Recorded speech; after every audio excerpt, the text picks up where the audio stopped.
यस्तो छ है कालो सुन टिप्नलाई गइँदैछ हामी त।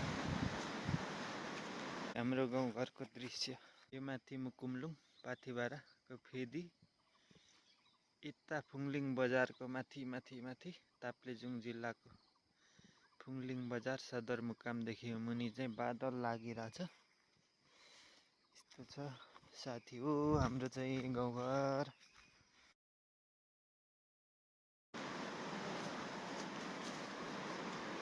गरुङ्गो मन भारी बोछाती एक मुठी सास परन भो आधी।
ल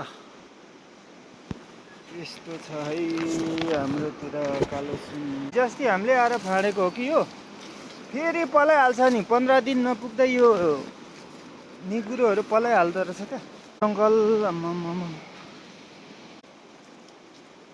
ल टोलीहरू त यता रहेछ नि त। नि म त योगेन्द्रकोमा पो होला हाम्रो ग्याङहरू यस्तो छ।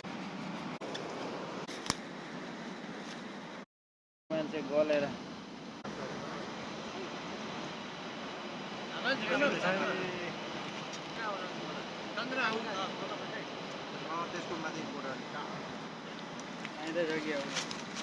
ल भयो भयो भयो एकचोटि खतरा हाँसिदिनु पर्यो काका।